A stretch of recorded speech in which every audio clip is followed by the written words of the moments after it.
Welcome to Virtual Dine, Learn, and Move, brought to you in partnership with Prince George's County Health Department, Suburban Hospital, University of Maryland Capital Region Health, and the Maryland National Capital Park and Planning Commission, Department of Parks and Recreation, Prince George's County. Dine, Learn, and Move is designed to promote healthy lifestyle habits. Over the next 90 minutes, you will have fun, get up, and move. Learn everything about healthy eating and engage with our chef while watching a cooking demonstration. Let's get ready to dine, learn, and move. Welcome to Greetings and welcome to the August session of the virtual Dine, Learn, and Move experience. My name is Yolanda Galloway, and I am with the Maryland National Capital Park and Planning Commission, Department of Parks and Recreation, Prince George's County. On behalf of the Dine, Learn, and Move Collaborative Partnership, I am here tonight supported by a team from Prince George's County Health Department, Suburban Hospital, and the University of Maryland Capital Region Health. We're so glad that you could join us this evening to learn about healthy eating and active lifestyles. So whether this is your first experience with us or if you're a returning participant, we hope you had a wonderful experience tonight. But to help with that, let's go over some technology tips. Tonight, we are on Zoom webinar, and so this means that you all will remain on mute throughout the evening, but you'll be able to submit questions throughout the session at any time by just typing it in the chat box, and you can find it at the bottom of your screen. Now, let's test it out by typing your zip code in the chat box. So this will also help us learn more about where you all are joining us from tonight. So go ahead and start typing that into the chat box. Great. We see you all coming in 21701, 20706. Awesome. Awesome. So keep on bringing those in. Welcome, everyone. So let's try another Zoom feature now. Let's take a poll. Tonight, we'd like to know how many of you are joining for the first time and how many are returning this month. So what you'll do is select one choice and submit your answer.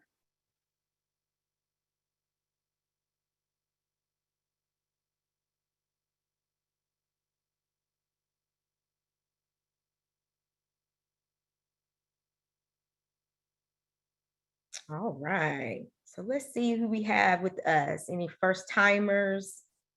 Okay. All right, looks like we have mainly folks that are returning, but roughly around 20% of you who are new. Welcome. We are so happy to have you with us on tonight.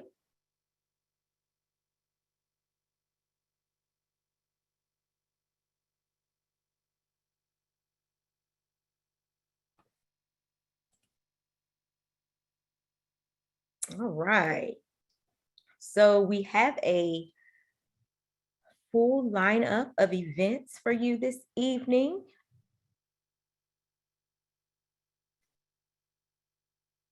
As we discuss common myths about food, diet, and physical activity. So first, Wallace is back again to share his fantastic fitness tips with us before we get up and get moving with Risa. During this pre-recorded segment, Risa will lead us in a full body workout that will help us increase flexibility and balance. So this segment of tonight's program is brought to you by the Maryland National Capital Park and Planning Commission, Department of Parks and Recreation, Prince George's County. Next, we will hear from Sharma, our beloved registered dietitian. She's going to bring our nutrition segment tonight.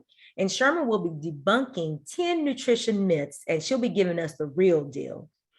We will wrap up our session tonight with a live cooking demonstration from Chef Natalie as she creates 2 unique dishes packed with fruits and veggies. This segment is brought to you by our health system partners, the University of Maryland Capital Region Health and Suburban Hospital. All right, so let's turn our attention now to Wallace for some of the common myths to physical activity. Wallace? Hello, everybody. How are you doing today? Good to see everybody today, and very thankful that I'm having the opportunity to talk with everyone. Hold on one second. I'm sitting here multitasking. Excellent. So what I wanted to do is to share with you a couple of myths. We all know there are a bunch of myths because if you've been on Google, you can Google something and say, what about this? And then you find out something that may not be true. So let's kind of debunk some of the myths that are out here. And these are regarding physical activity. The biggest thing you want to do is that, as anything, that physical activity, whatever you're going to believe, majority of times it may be a myth. If you know the resources and if you know where you got the information from, that's going to always be best. If you go online and just Google something, you really have no idea of the source unless they put it in the documentation. So a couple of things that we wanted to talk about. One myth was that somebody who's thin, they're fit, right? That's the first myth. Just because you're thin does not mean you're fit, right? Meaning fit means that you have healthy heart, healthy lungs, muscle, bones, joints, right? But someone who's thin or maybe a normal weight doesn't necessarily mean that they can run for long distances. It doesn't mean they can lift heavy weights, right? So physical activity and a balanced diet is going to help you maintain a healthy weight. The next one is another myth, which is people have a tendency to not meet their goals and they don't want to keep them, right? So the biggest thing that happens is that when people try to set goals, many times they end up being unrealistic, meaning they're just too big. So the suggestion always is that you might be motivated, and some people end up failing doing their goals for the simple reason is they're just too big.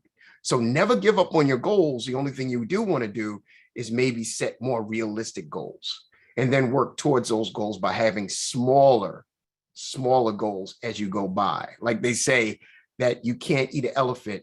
You got to eat it at one bite of a time. You can't eat a whole elephant. Just take small bits of it. I don't know if you had an elephant before, but you know what I mean.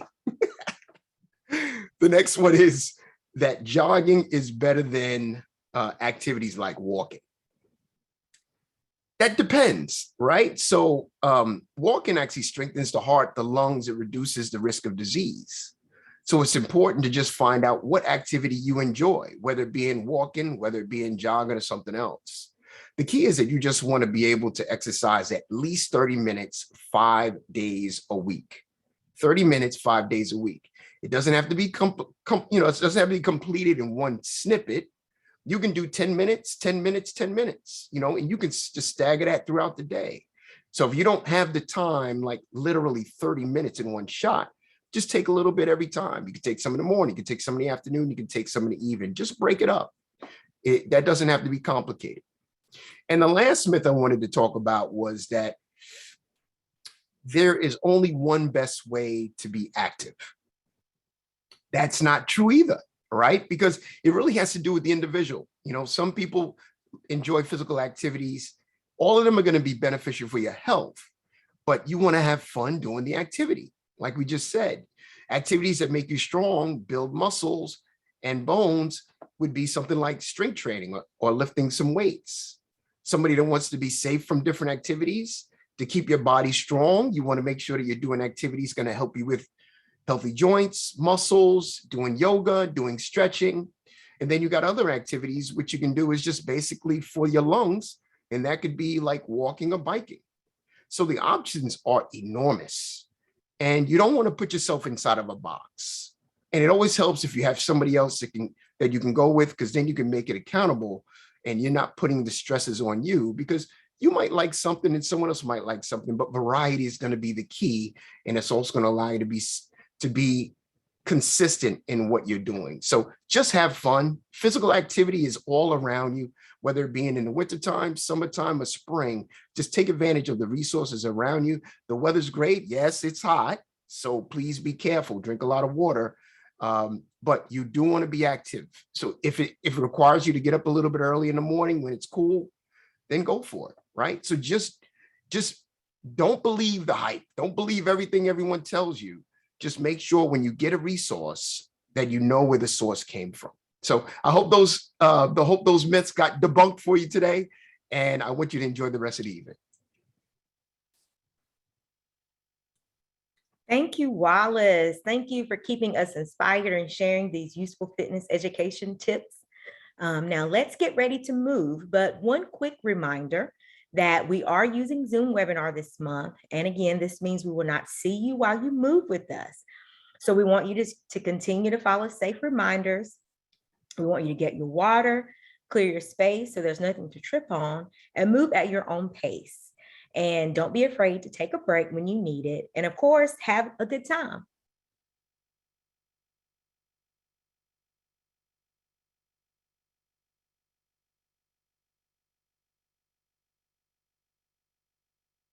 In support of this part.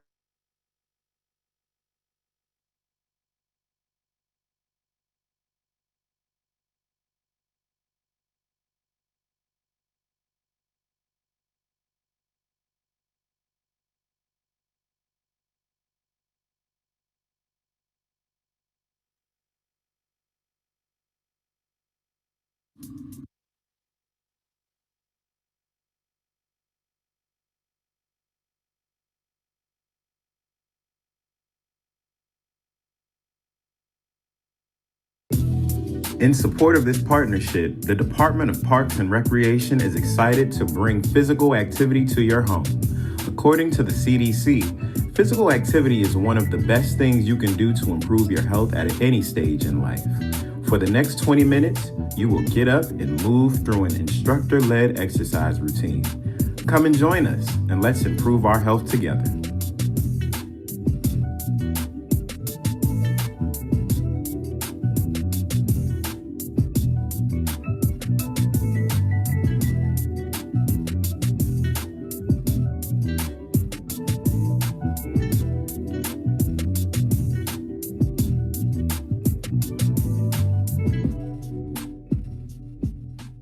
Hi, I'm Risa Montgomery, and today we're going to focus on a low-impact workout. We're going to enjoy doing this today. Take a break, drink some water, and let's get started.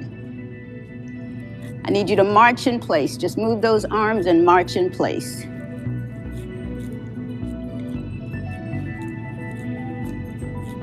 Some of you might want to go higher. Tuck those abs in and keep it going.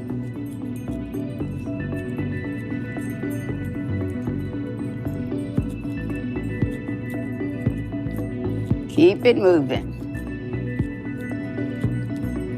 Here we go. Get your bodies nice and warm. Get that heart rate up. Tighten those abs up. And keep those arms moving.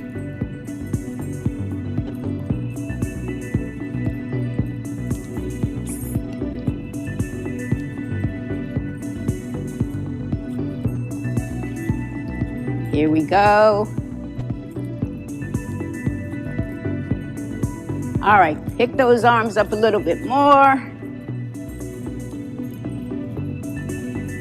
And bring it on down. How about some arm circles? Keep it moving. And forward arm circles. Bring those hands up. There you go. You can move it back and forwards.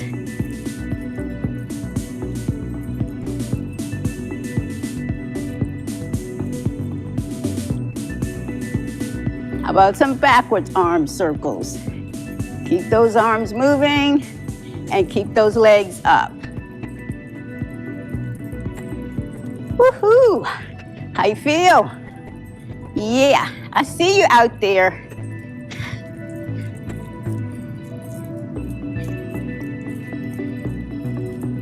Get those arms warm, those legs warm. And bring those arms on down. You can grab some light weights, or for some of you, a little bit heavier. All right, here we go. And shoulder presses. 2, 3, 5, 6, 7, 8, 9, 10. Keep it moving. If your weights get too heavy, put them down and just use your body weight. And 5, 4, 3, 2, and 1. And bring those on down. Now we're gonna do some front raises. Here we go.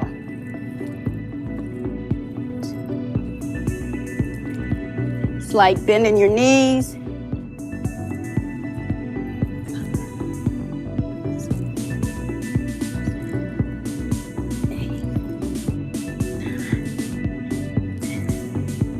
Almost there.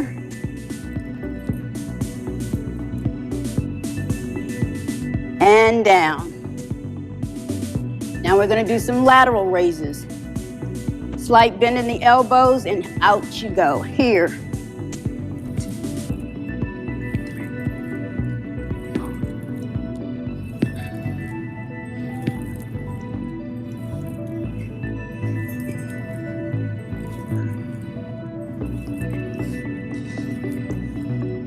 Keep it going, almost there. Oh my goodness. Ah, yes. And bring it on down. You're gonna march in place for a second. Now let's do some bicep curls. Here we go.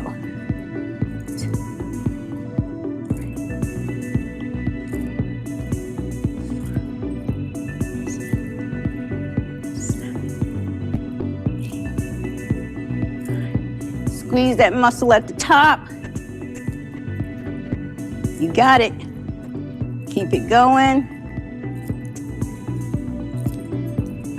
And stop. Now take your feet apart a little bit. And we're going to do a crossbody bicep curl here and here. All right, here we go.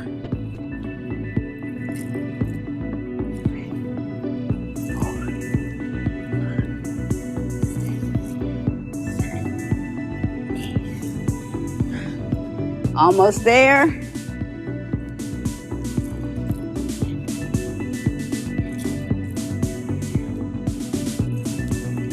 Yeah.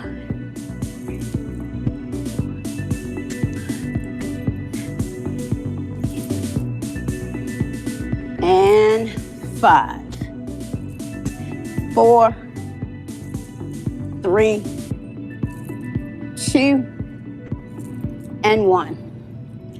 March in place. Keep that heart rate up.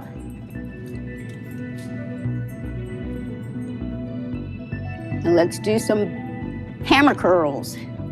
Hammer curls. Right here. Keep those arms close to your side. Tuck those abs in. And make sure you are breathing.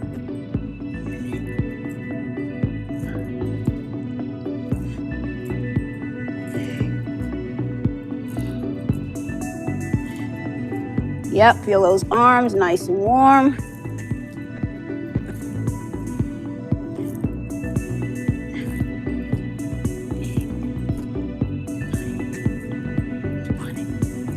And 5, 4, 3, 2, and 1. March it out in place. All right. Let's put your weights down. Matter of fact, take your weights all the way to your toes and then let them just drop. Put them out of place so you don't trip on those. Bring those arms up here. Spread your legs a little bit right here and bring it in. If you want to use your weights, you can. Bring it in and squeeze. Squeeze. Yeah. Squeeze that chest. Tighten those abs.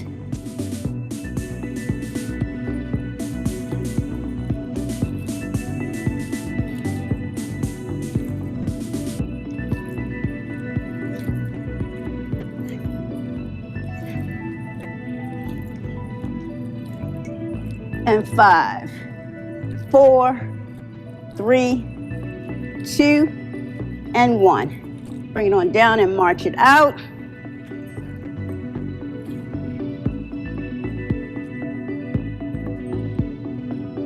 All right, let's work on some of that upper body. All right, take your feet shoulder width apart, turn those toes slightly out, and you're going to sit back into a squat. You're going to sit back and squeeze on the way up. Sit back, squeeze on the way up. So that's here, sitting back and up. You don't want your knees to go over your toes. All right, here we go. And down, 2, 3. Squeeze that booty on the way up.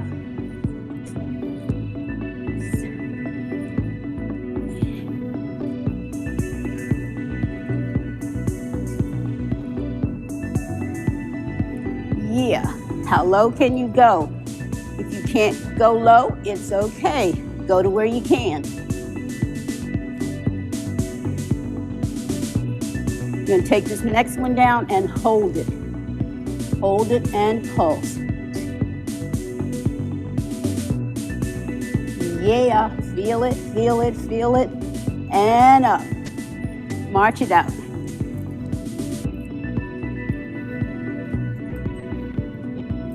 Okay, we're gonna go into a lunge.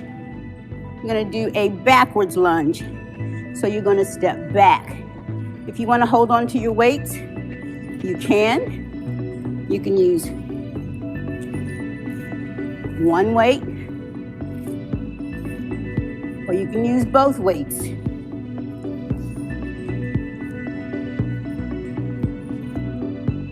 All right? And here we go.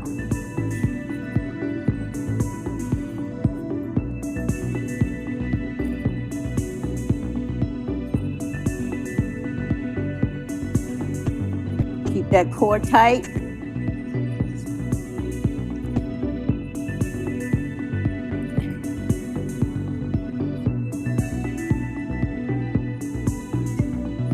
Let's switch to the other side.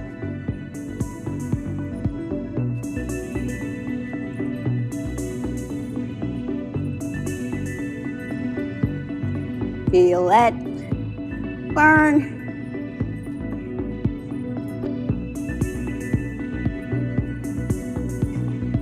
And march it out in place. You need to get some water. You can do that.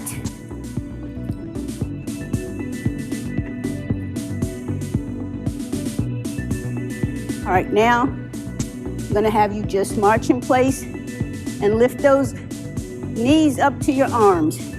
Here, here, here. All right, here we go. Get those knees up. Make them touch those arms. Get them up. Yeah.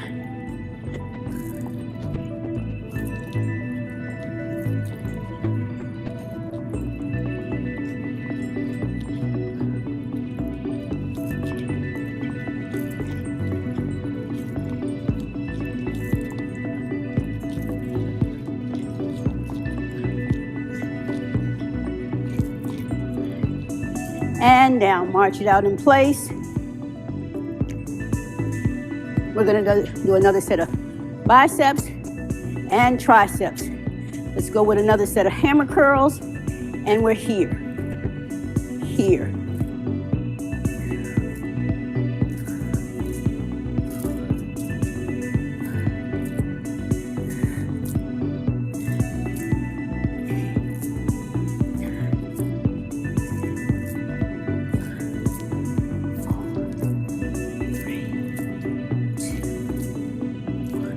And 5, 4, 3, 2, and 1.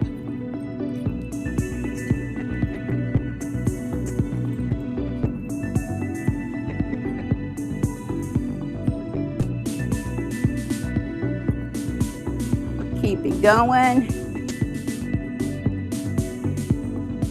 And give me another set of squats. Shoulder width apart feet.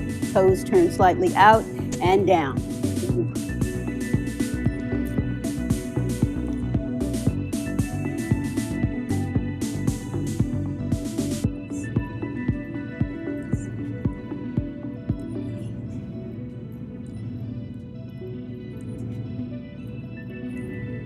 Take it down and hold and pulse.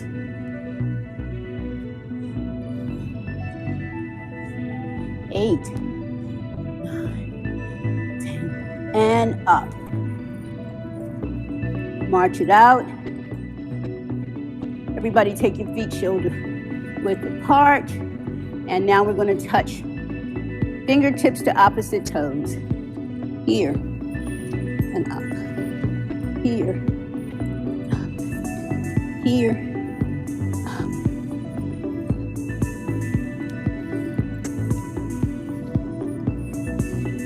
All right, everybody lift up. Come up on those toes. Lift way, way, way up and stretch. Feel that stretch. Feel myself wobbling. Hold it and come down. Raise your right leg. Let's balance. Take a deep breath. Blow it out. If you're having difficulty holding it out here without falling, you can tap inside of your leg and just hold it and gradually take it out.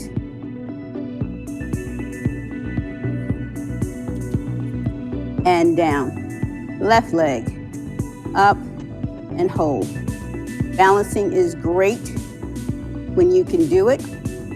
Keep working at it so you get better. Having a good balance helps you if you happen to possibly fall. Keep it up there. And down. Everybody take it down to your toes. Slide down. All the way. For those of you, walk yourselves out and lift up and smile and back up and up and back down.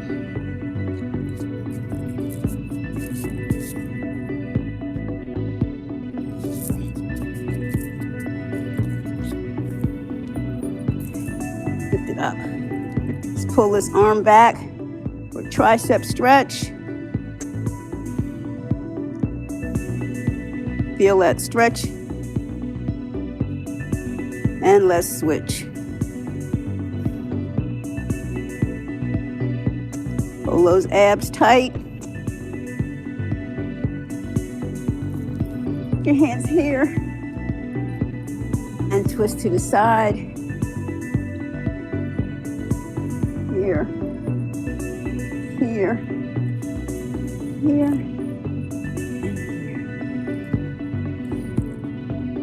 Feet together and give me big arm circles.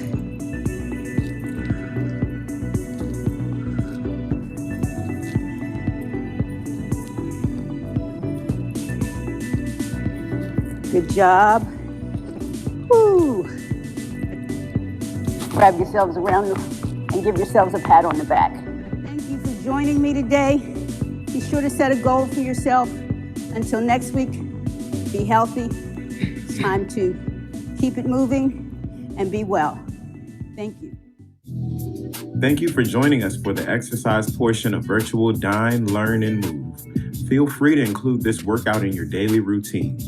For more videos like this for all ages, visit the Department of Parks and Recreation's online resource center at pgparks.com.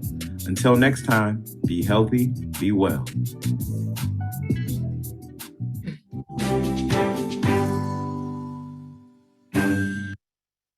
Wow, wasn't that a great workout? You got to stretch, do some flexibility and balance, and even get your heart pumping. So I hope you're loosened up and ready for the nutrition education segment.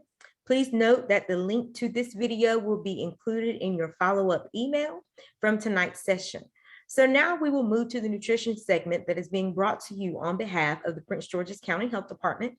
And so Sharma, I'll turn it over to you now. Thank you so much, Yolanda, and thank you for that exercise. That was good. Today, we're going to be talking about nutrition myths. And there is so much information about this that it's difficult to go through it in just a few minutes. But the first thing when we look at it, a lot of this information is not true. And as we go year by year, things have changed. So let's look at our first myth.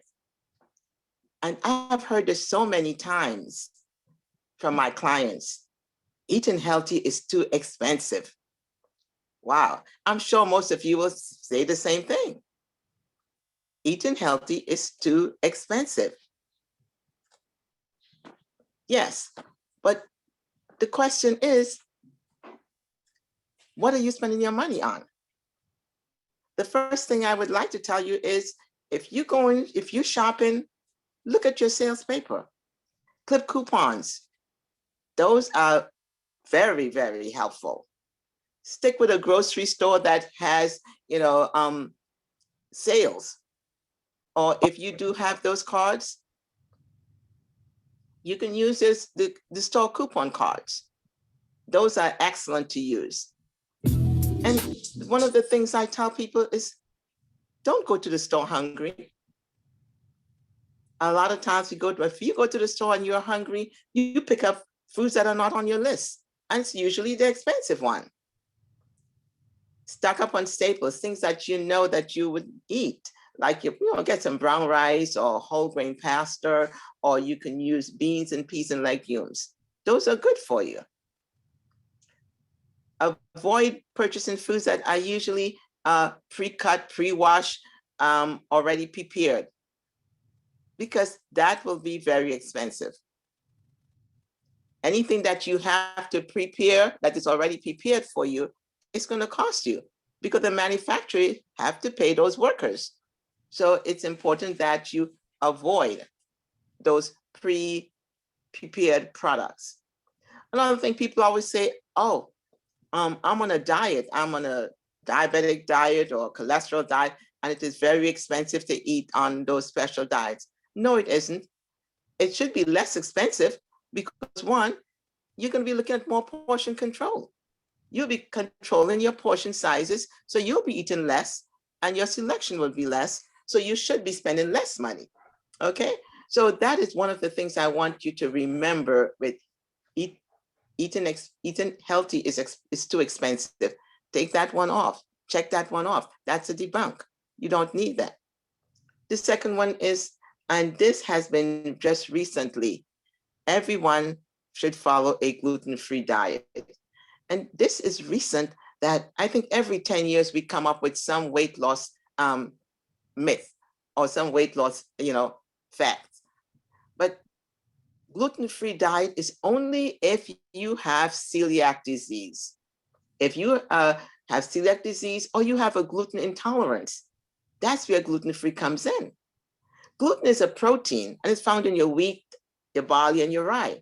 So when we avoid wheat, barley, we are also avoiding our B vitamins, which is really essential. And the other thing is your fiber. So going on a gluten-free diet for weight loss is not one of the way to go.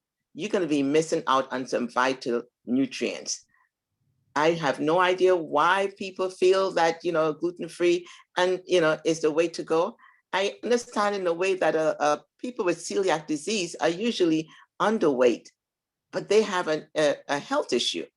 If you have no health issue and your gut is working, please use it and avoid going on gluten-free products for weight loss. And next myth about, and this one is weight loss, most of them are for weight loss, is skipping your meals. And people have tried it a couple of times. They might have lost a few pounds, but guess what? They regain everything back. Or instead of losing weight, they gain it. What's this happening here? You are slowing down your metabolism. So you're not eating enough to burn any calories. So in addition, you feel tired. You have no energy. And you'll find out that when you skip the meals in 1 or 2 days, the next time you begin to eat more. You're not consistent with that kind of a meal plan, skipping your meals. So it's best to eat on time. I would say at least every 4 to 5 hours, 3 meals a day to keep your metabolism going. But not skipping your meals is not the way to go. That is old school. Okay. The next one is is eating fat will make you fat. And that has been going on since in the 80s and 90s. Those are, I would say, old school. Eating too much fat or it's not good for you.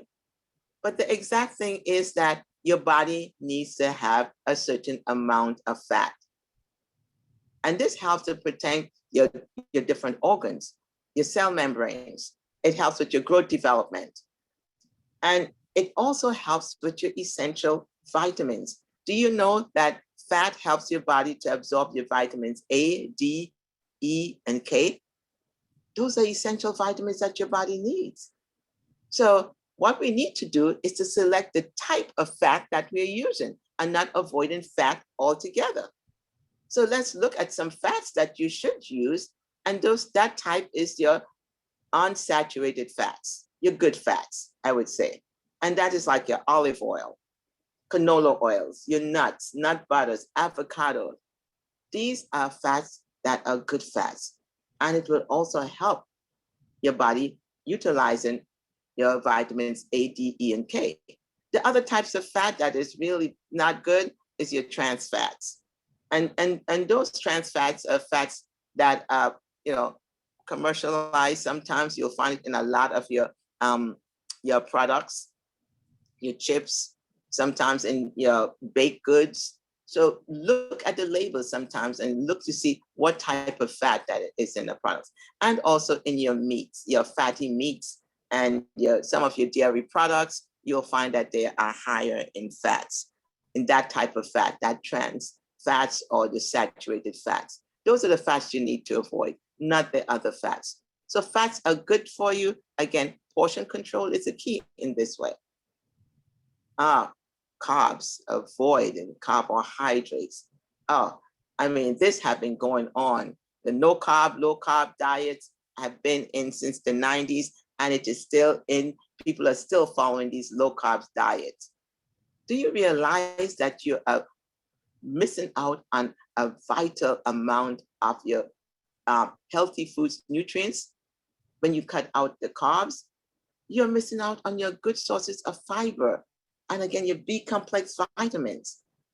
A lot of times people have lost a little weight with the low carb, no carbs, but it's not consistent. Could you stay for the rest of your life and not eating any carbs at all? No. So it's not consistent. And people who have lost weight with it, and then because of not being consistent, they go back to eating their old way and they regain the weight and they keep going back and forth. If you cut your calories, you would lose weight. You do not have to avoid one of your major source of nutrients, which is your carbs. You can cut back on the chips and the cookies and the potatoes, the butters and the gravies. Just cutting those would result in weight loss, but not one of your major vital nutrients as your carbohydrates. So be mindful of when you're cutting back carbs, looking at what you're cutting back, and maybe the processed carbs will be the one you need to work with and not eliminating one of your major nutrients. Okay. One that I've heard so many times is detox. Oh my gosh. People are saying, well, I got to detox because I need to cleanse my system out or cleanse my colon out. Come on. There's very little evidence that, that dietary cleansing comes from detoxing your food. The fact is that our bodies already have organs that does that.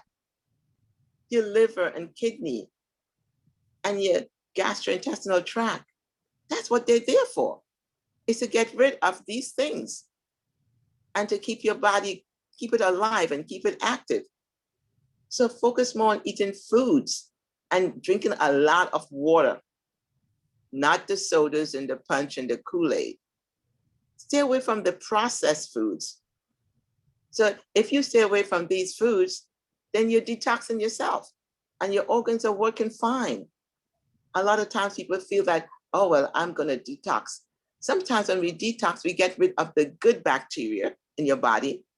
And when your system is cleaned house, then the bad bacteria comes and take up. and you end up having more issues than when you started. So be mindful of this detox, cleansing, whatever product that you're using, or the diet.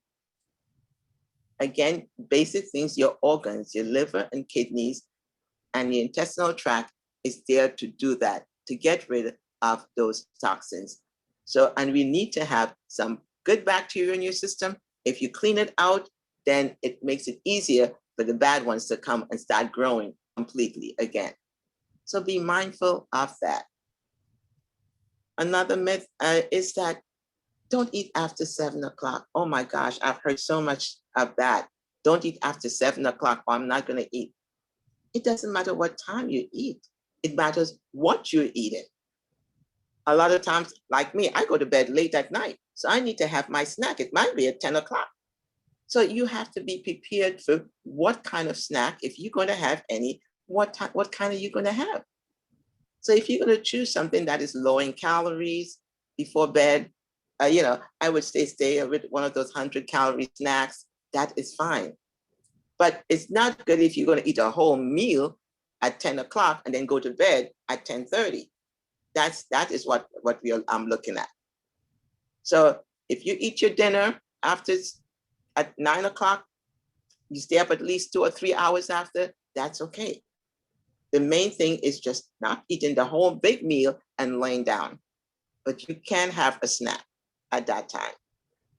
Okay. And the next one that, next popular thing is that people feel that, oh, if I eat foods like, the grapefruit and the cayenne pepper or the vinegar, oh, that will burn the fat. That can burn all the fat that I have. People have been doing this for centuries, and they have lost and regained and lost and regained. But there's no food that can burn the fat more quickly or really increase your metabolism.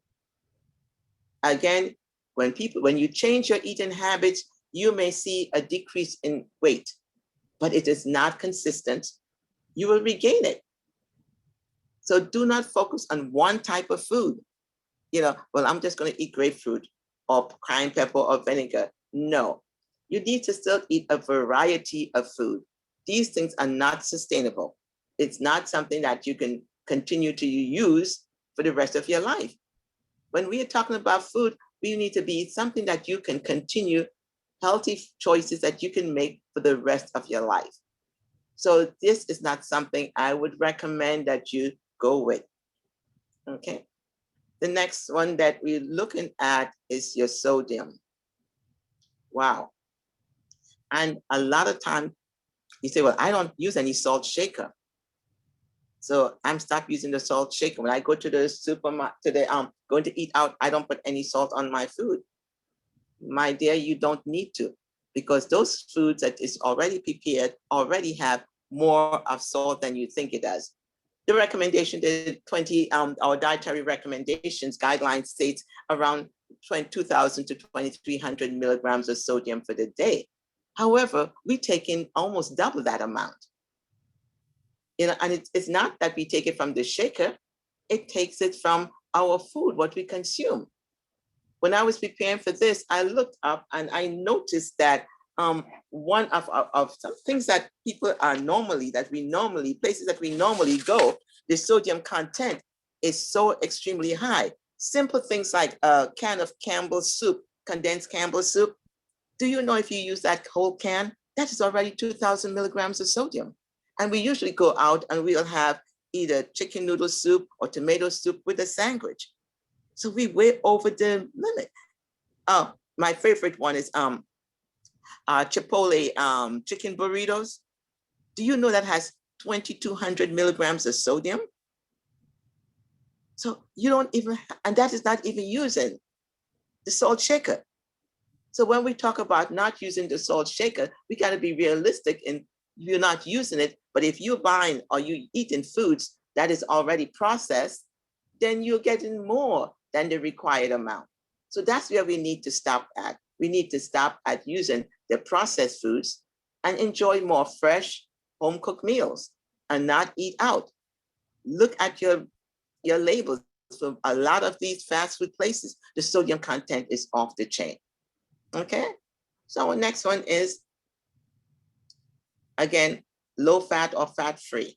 Look at your labels and see what kind of fat is on that product. A lot of times we do not look at the labels and we just go ahead and say, oh, this is okay. But fat free is not calorie free. Fat free is not carbohydrate free. Fat free is not sugar free. And a lot of times when we look at the label and they say this product is fat free, that means we are looking at a higher consumption of something else. So even though it says fat free, it may be high in sugar and maybe high in something else. And that's where, because your taste buds are looking for something that is tasty. You're looking for flavor. And manufacturers know that. And that's why they put it in the sense that, hey, fat free is not, is good. This product is fat free. And people go ahead and they buy it. But again, it backfire because you're going to be snacking on something else. Okay, so these are just a few, and I know there's so much more. I can go on and on and on and on, that I have to stop because of time limit, but you can send in and we will be willing to answer your questions even after the program. We'll be here, or you can email it. Sharon will send it out with the recipes. So thank you again, and for listening for these few myths on nutrition.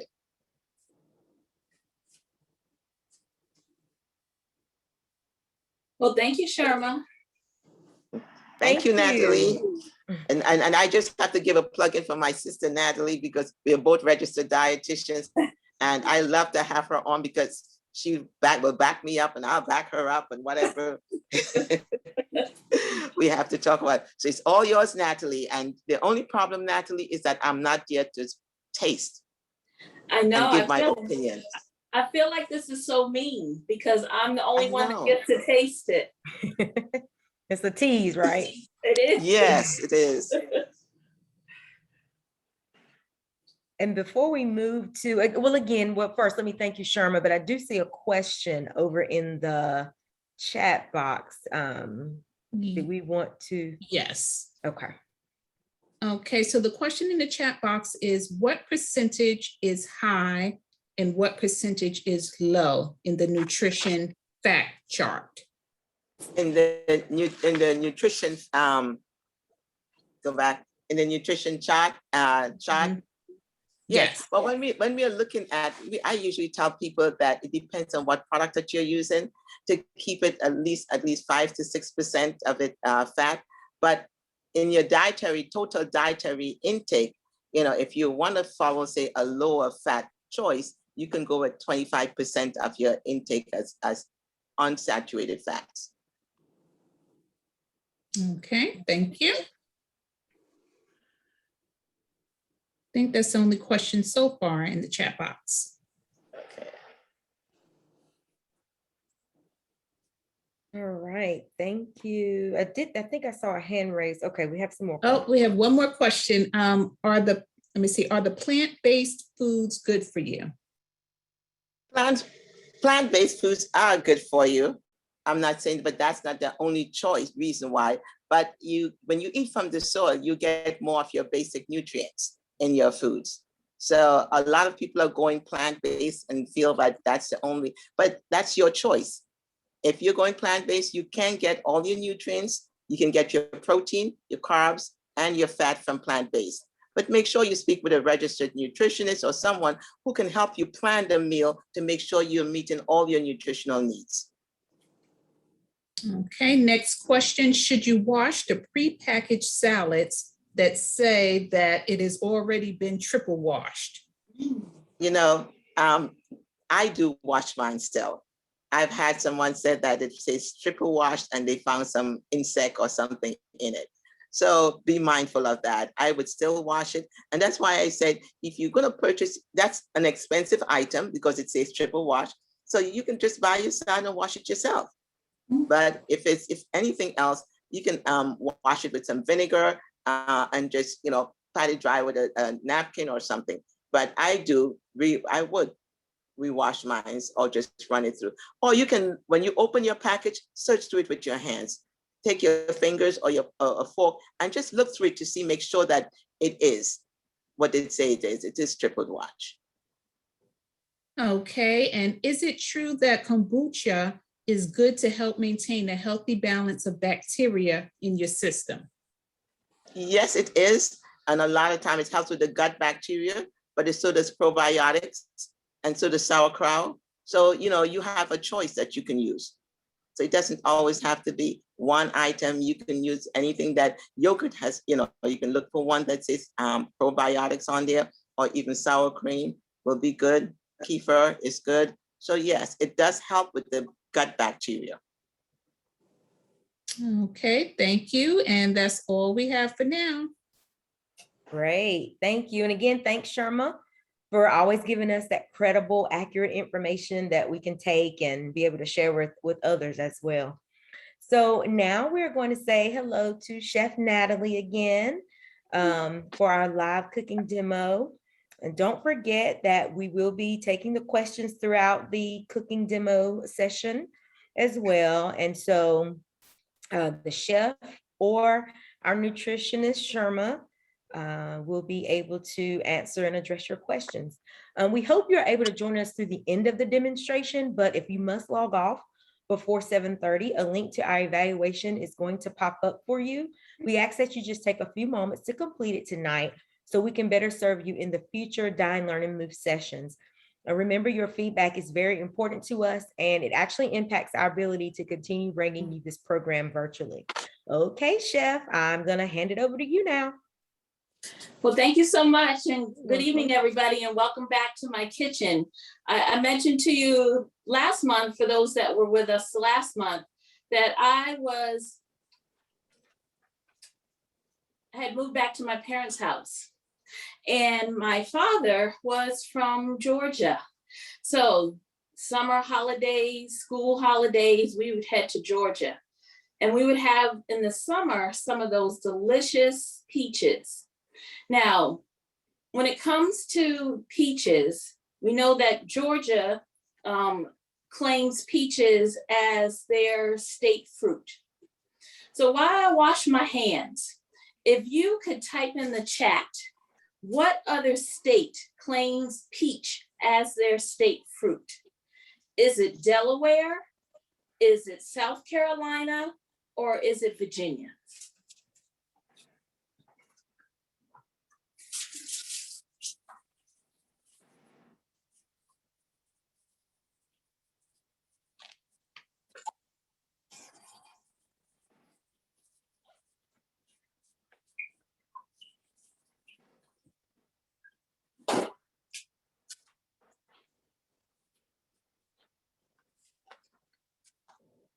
And we have a little bit of everything in the chat box. We have South Carolina, we have Virginia, we have kind of, I think, all the choices.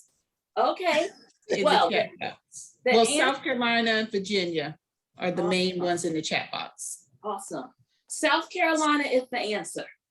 So when we think about peaches, we also want to think not only Georgia, sorry, Dad, but we also need to think South Carolina. That also is another place where a lot of peaches are grown in this country. When it comes to the state flower of Delaware, their state flower is the peach blossom. So it's kind of a little trick question for you for sure. Now, when we would go to Georgia, and it would be in the summer, because peach season is between June to the end of August. And I remember Papa Webb would come back to the house with a truckload of peaches. And my mother and grandmother would be in there making peach cobbler. They would be canning peaches. But tonight, I'm going to do a little twist on cooking with peaches. And we're going to have a chicken and peach flatbread this evening. Now, I have a cauliflower crust that is frozen. So you buy it in the frozen food section, just where you find the pizza. You can make it. Tonight we're doing a little shortcut. I have brushed a little bit of olive oil. So that's why I love working with Sharma. We always have the same nutrition thoughts in mind. So she talked about healthy fats, and it's about how much you use. I didn't have a brush, but I had some wax paper, put a little bit on the wax paper, and I ran it across the top and the bottom. Now for the sauce, it's not going to be a traditional pizza sauce. We're going to use ricotta cheese. Now in the bowl, I have I have 1 clove of garlic that has been minced. We're going to add a little bit of ricotta cheese, and this is made with part skim. So as Sharma was mentioning, we have to look at the rest of the label because fat flavors our food. And we're going to add about 3 tablespoons of the ricotta cheese to the garlic. Now, when we look at the rest of the label of this ricotta cheese, she said to take a look at the fat. It should be about 5% or less. It's 4% in here for us. We need to look at the other nutrients like the sodium. It only has 3% in here. So we want to look at the whole story, okay? So in the bowl, we have the ricotta cheese. We have 1 clove of garlic, and that was 3 tablespoons of ricotta cheese.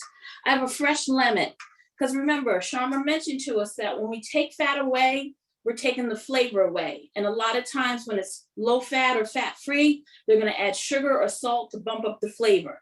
They didn't do that to this ricotta cheese. So I'm going to have some zest of the lemon. And when you zest the lemon, you don't want to get too far into the white because that's where it's going to be bitter. So we're going to have about 1/2 teaspoon of the zest of a lemon.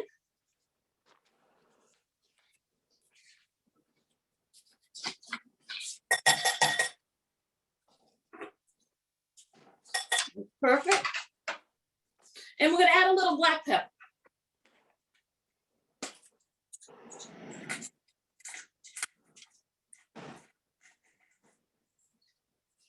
So this is going to be the sauce for our pizza.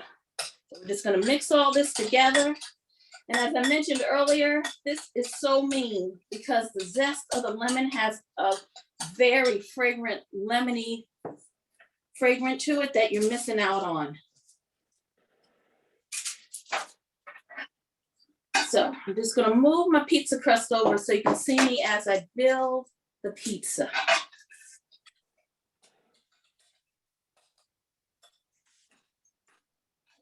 So to the crust, we're going to put the ricotta cheese, the lemon zest, the garlic, black pepper mixture.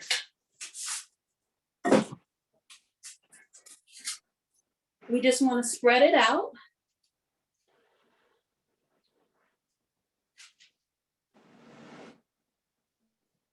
Now we have to have some pizza toppings for sure. And the pizza topping tonight is rotisserie chicken. It's about 2 cups of chicken. Now I cheated, went to the grocery store. I bought a rotisserie chicken. I took the skin off. And then I just pulled about 2 cups of the meat off. Now, remember in Sharma's Mythbusters this evening, she was talking about the cost comes from when you allow other people to do things for you. So if you want to cut the cost, roast your own chicken. So we have our chicken on here.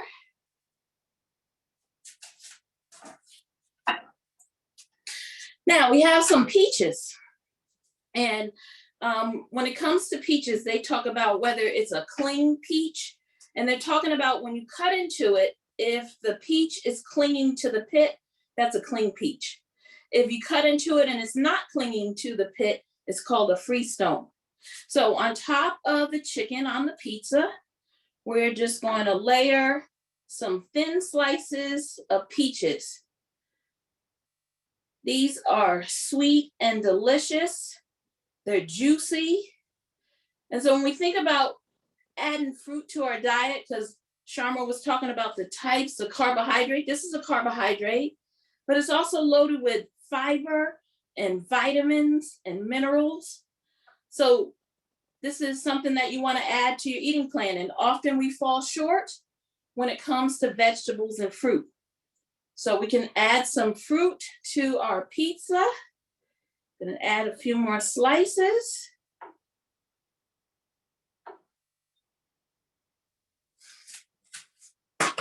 Now, I'm gonna also add, and that was about a cup of sliced peaches on 2 cups of the rotisserie chicken breast. I like a little kick to my pizza, and I like to put sweet cherry peppers on there. So it has a little sweetness to it, but it also has a little spicy kick to it. But be your own chef. Put the things on there that you like to have. But I think the sweet cherry peppers with the peaches is an awesome combination. Then we're going to top it with some cheese. And you can either break up pieces of mozzarella, and I have some of those here that we're going to add to the pizza, or you can sprinkle some grated mozzarella onto the pizza. Or if you're like me, do both.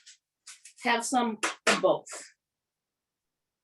Can I interrupt 1 minute, Chef Natalie? I think someone said, could you move the pizza over to show on the camera? Can you see? Can you see it where it says the chef's table? Chef's table. We want to make sure everyone is using the chef's table view to be able to see it. Can you see where I'm sprinkling the cheese? Perfect. Okay. Is that better?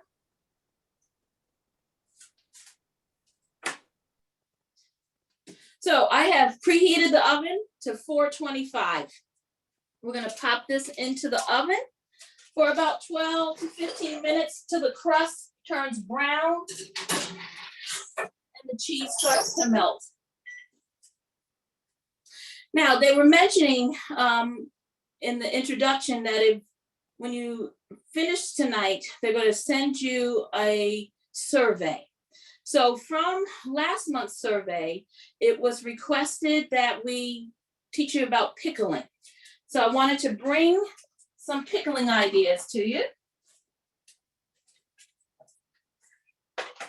Just gonna switch up a few things.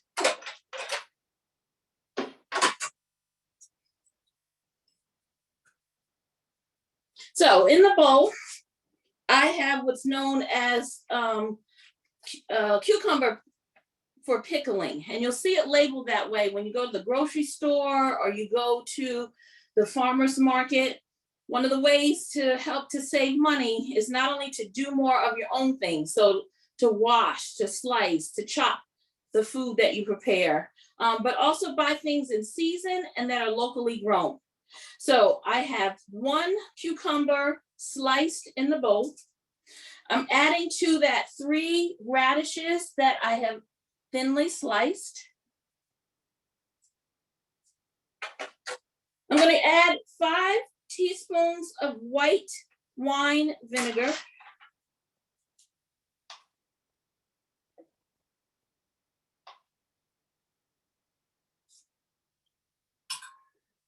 And we're going to add 1 teaspoon of sugar. You can add a little bit more sugar if you want it to be sweeter, but 1 is plenty. But do it to your own taste. I'm going to add a little bit of pepper. I'm going to add a little bit of salt.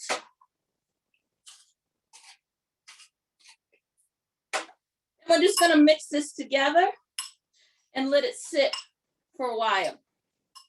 The salt pulls the water out, so it's going to have more liquid in the bowl as we let it sit for a while. I like to put this on my tacos. I like to put it on the pizza. I like to put it on a salad. So tonight we're going to have it on our salad. Okay, that's going to go along with the pizza. Now, when the pizza comes out of the oven, we're going to drizzle it with a little balsamic vinegar, and we're going to top it with some fresh basil leaves. Now, once again, you can buy a balsamic drizzle in a jar. You'll find it in the salad dressing aisle, or you can make your own. So tonight we're gonna make our own. So in this pot that I have on the stove, I have about a half a cup of balsamic vinegar. I'm just gonna turn the heat on, bring it to the boil. I'm gonna turn it down a little bit. Let it cook for about 5 minutes. It's gonna thicken up just naturally on its own. That's how easy it is to make a balsamic drizzle just by using our own balsamic vinegar. Great as a little drizzle on the salad that we're gonna serve with the pizza tonight as well. Now, if you looked at the recipes, you'll see that when it comes to the pizza, you can have 3 slices of this pizza and it's about 340 calories. So that's half of that pizza that we made tonight is 340 calories. Don't want that many calories? Each slice of pizza is about 115 calories. It's about 4 grams of fat for us. It's about 15 grams of carbohydrate. So you can adjust your servings and the serving size based on what's going to work in your nutrition world. But the key is you want to try some new things. How many people out there have had peaches on their pizza? Type it in the chat for me tonight.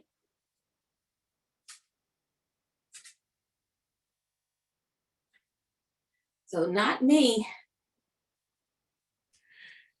I just see one person so far.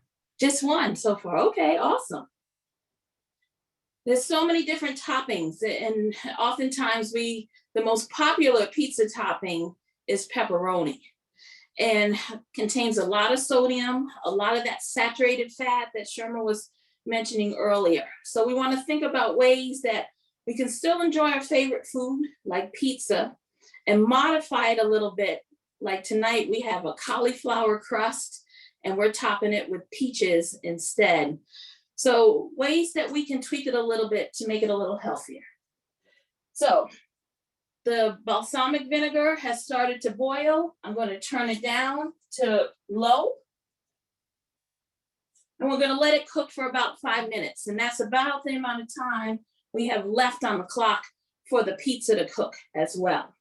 Now, I have a few questions to ask you while we're waiting for the pizza to brown and the cheese to melt. Ooh, it's looking delicious already. To see what you know about peaches.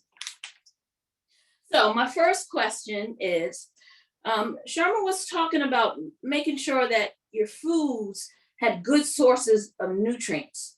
So when it comes to a peach, are they a good source of vitamin A, potassium, vitamin C, or all 3? Please type your answer into the chat. Peaches are a good source of vitamin A, potassium, vitamin C, or all 3.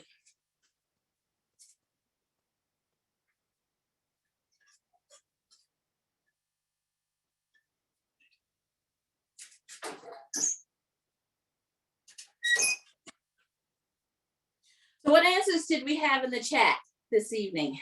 We have mostly all 3, but a couple responses with vitamin C, a few with vitamin C, and it looks like a few more with all 3. Okay, great. When it comes to peaches, they are a good source of vitamin C, but also vitamin A. When we think vitamin A, a lot of times we think carrots because they're orange in color. That's the source of vitamin A, and it's the same with orange colored fruits like peaches. Most vegetables and fruit are excellent sources of potassium, which is a really important mineral when it comes to regulating our blood pressure. So the answer is all 3. Good source of vitamin A, good source of vitamin C, and also a great source of potassium.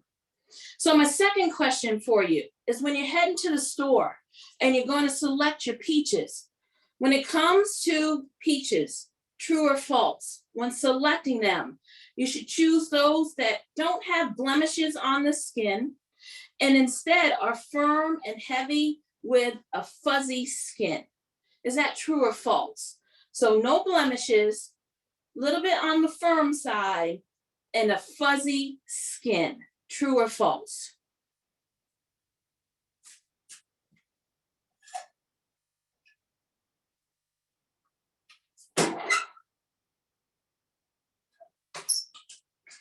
Okay, we kind of have both responses in the chat box. Okay, so both true and false. So the answer actually is true. You want to check the skin. When you pick it up, check the skin. Make sure it doesn't have any blemishes on the skin. You want to make sure that it's fuzzy, because a peach has fuzz. In the peach family is nectarines. They don't have fuzz. Nectarines technically are a peach without the fuzz.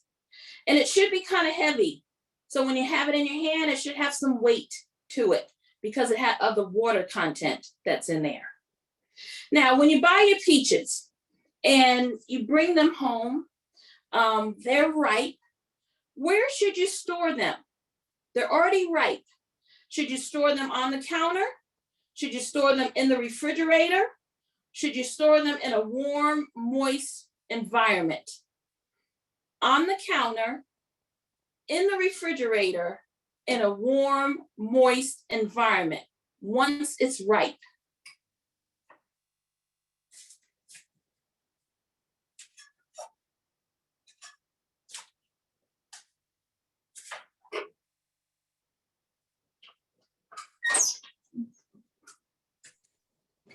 Okay, once again, we have both answers. Okay. On the counter and refrigerator. Yeah, so if it's not ripe and you bring it home, it's hard, it's not ripe, and you're gonna know it's not ripe when you can't smell it. So when you hold a peach up to your nose, it should smell like a peach and it should be slightly firm to touch when you have it in the palm of your hand. It's ripe when you can touch it in the palm of your hand and it's kind of slightly firm and you can smell it. So if it's not ripe, leave it out on the counter for a couple of days until it becomes ripe. Once it's ripe and you can smell that fragrant smell of the peach, it's soft to touch when in the palm of your hand, you should store it in the refrigerator. Because once it's ripe, it's going to ripen quickly after it's already ripe. It's going to continue to ripen and it will rot. So you want to put it in the refrigerator.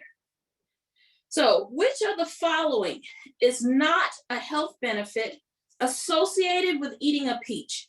Because we know that eating peaches are going to be good for us, but it's not good for all health-related things. So which one is it not associated with in terms of a health benefit?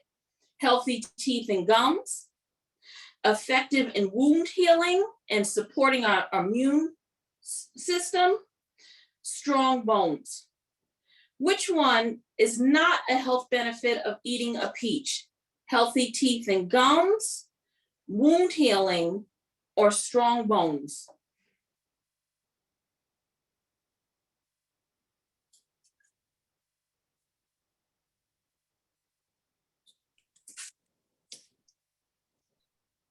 Okay, we have a little bit of all the answers in the chat box. Okay, also, good trying though. The answer is strong bones. So when it comes to peach, when we think strong bones, you want to think calcium and phosphorus. A peach is not a good source of either one of those minerals.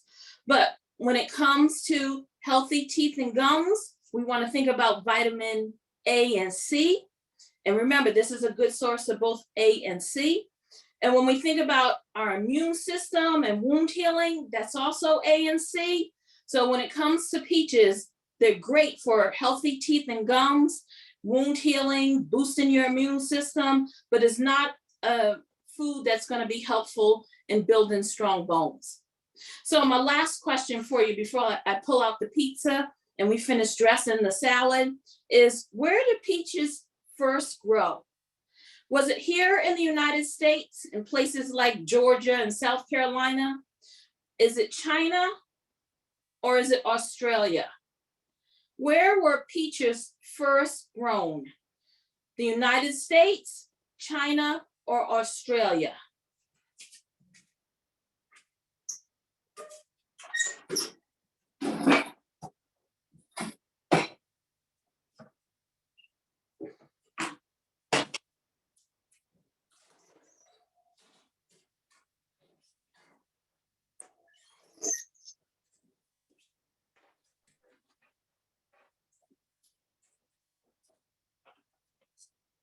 Okay, looks like we have all answers in the chat box. United States, Australia, and China. So the answer was China. That's the first place where they was noted that the peaches were grown. And when it comes to peaches grown today, a lot of them are grown in the United States in places like Georgia, South Carolina, and even California for us, okay? But originally it was China. So I've pulled the pizza out of the oven. I'm gonna let it sit for a second while I finish with the salad that we're gonna serve with the pizza tonight. So I have some lettuce that I've cut up and washed on my own. I have some tomatoes, and this is tomato season. You can get these and they have great flavor, not only in your local supermarket, but at the farmer's market. And Sharma mentioned about having healthy fat. And tonight and she mentioned about having things like avocado. So I'm gonna add a little bit of avocado to the salads.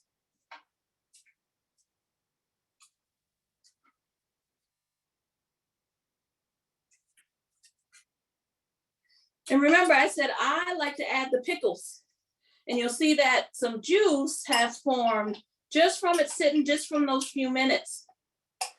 So I don't even bother. This will be the salad dressing. You don't need to add anything else.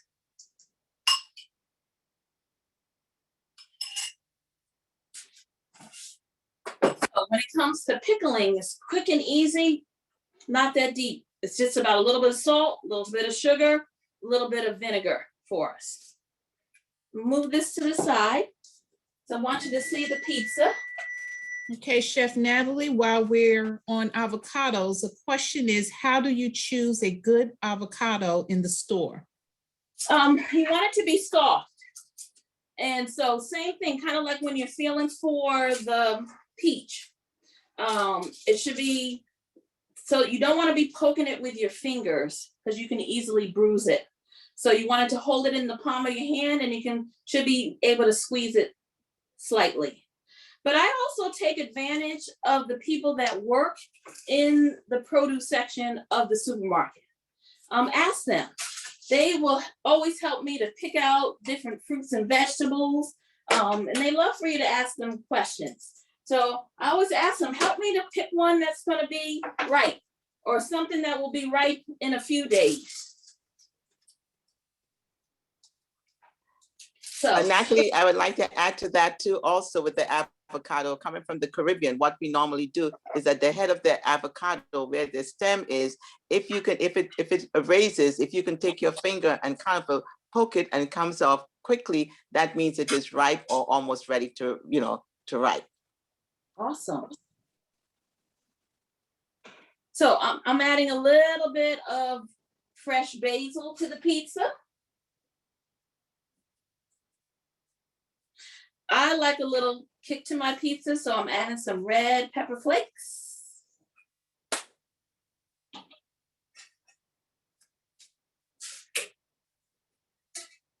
And the balsamic vinegar. We're just gonna drizzle a little bit on there.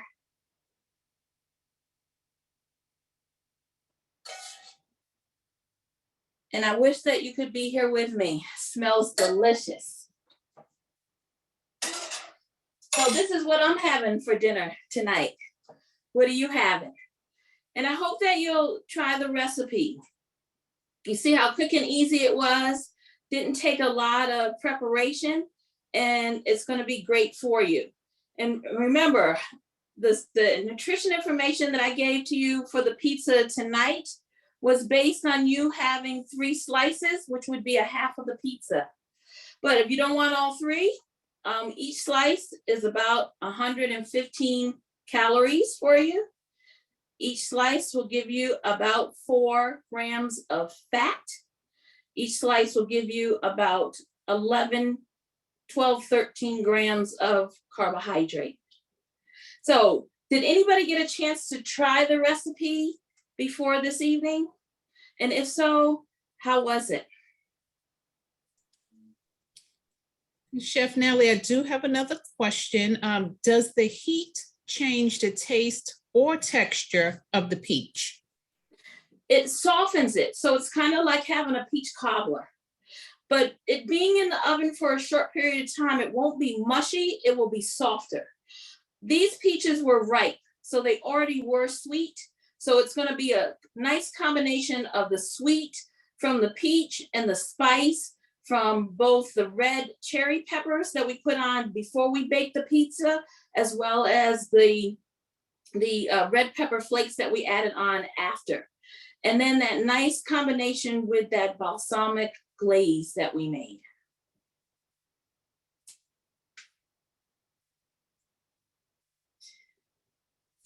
Okay, I don't see any more questions at this time. Any other questions? Okay. The last month, someone asked about pickling. So you see that we do read those evaluations and we try to incorporate them into the next month's cooking demo. I have one more cooking demo with you, which is next month.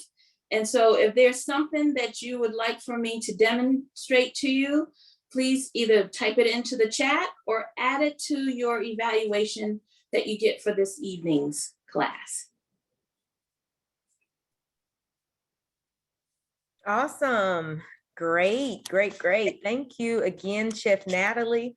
You're welcome. This was another great night. We know that you all learned a lot and even got to really interact during the fitness and cooking demonstration. But could you just tell us a little bit more about your experience? We want to have you to take a few minutes to complete the evaluation as you log off. This survey is anonymous, but you have the option of leaving your name at the end. Next month, we will select a winner for those who have completed the evaluation as a token of our appreciation. So right now we will celebrate, excuse me, a July participant who completed the evaluation. And so Kate, you want to give that wheel a spin?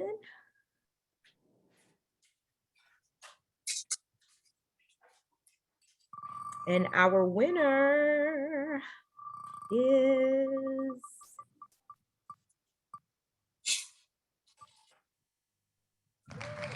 well, we got a tie or something there, huh? Let's see. I can't see it good. It's Wanda Robinson. Wanda Robinson. Congratulations. Congratulations. You are the lucky winner, and the lucky winner will get a $25 Target gift card from the University of Maryland Capital Region Health. Thank you for sponsoring the prize for this month. So take that gift card and get you some nice fruits and veggies to begin or to make that salad and pizza recipe. All right. And our team will follow up with you via email to make sure you receive your gift. There is a little bit more before we let you go for the night.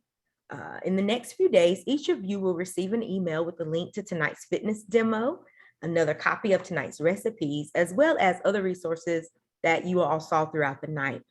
Our hope is that you use these resources to help support your wellness goals throughout the month until we meet again. So we thank you very much for joining us, and we hope that you all have a great night.